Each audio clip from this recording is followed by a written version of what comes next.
Identity theft happens every single day in our country and impacts millions of people. Today, we're going to explore the consequences of identity theft and share practical steps that you can take to protect yourself, those you assist, and those you love. Welcome to Money Talk with Devin Stubblefield, where we discuss things that affect your finances. Let's do it.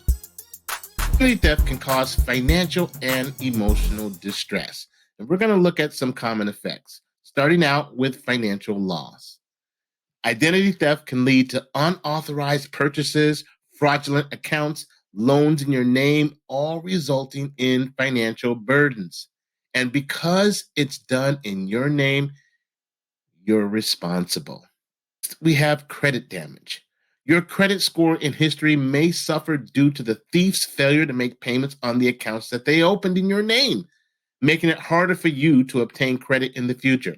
Now, they might make payments for a while just to kind of keep the account going if they feel like they need to steal more stuff or get more money off of it. But the point is, they ultimately stop paying. It goes on your credit from the missed payments and it drops your scores and all kinds of things happen from there. And so just want to let you know that credit can be damaged significantly based on identity theft. Emotional stress. When you discover that someone has stolen your identity, man, that could be deeply unsettling, leaving you feeling like violated, anxious, and vulnerable. I remember a time twice where my identity was stolen. Once when I was younger, when I just first started getting credit, someone gave my name in a scenario that wasn't me, and it took me years to unravel that. Another time, I had one of my debit cards actually stolen, my debit card number, and the thieves actually went to a gas station and a hotel, and I wouldn't have known had I not been checking my statements and noticing these charges that I know wasn't me. And so it took me quite a long time to unravel that as well. And so I know what it feels like to be a victim of identity theft. And I hope that you never go through that. But here's another thing that can happen as a result of identity theft: legal issues. If you got to resolve these things, okay, now we got to get into police reports and working with the financial institutions and possibly engaging in legal proceedings, because the onus of the responsibility to prove that it wasn't you is on you. So we got to make sure that we can handle these things. The next thing is time and effort. Recovering from identity theft can be a very time consuming thing. It involves contacting various organizations, taking steps to safeguard your identity, to tell them what you have, what you don't have, and giving them information. There are some credit protection tools that will help you to actually avoid identity theft altogether. And the first one is an initial fraud alert.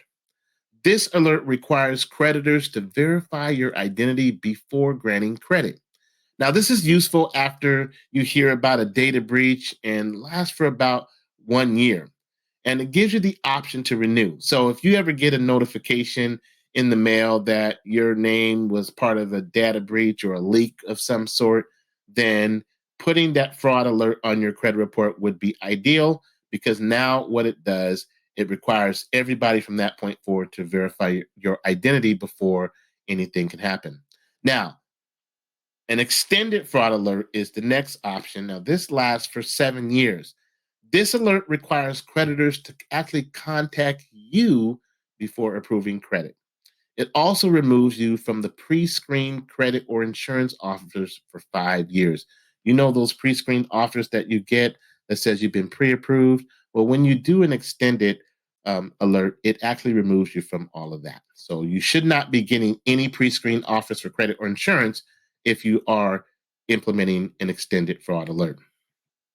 Now, the third option is a security freeze. A freeze blocks third-party access to your credit profile without your authorization. It prevents identity thieves from opening fraudulent accounts, but may temporarily affect your ability to apply as well. So you got to understand that that is part of the process that if you are going to put a credit freeze on your credit report, then it could definitely affect your own ability to get credit.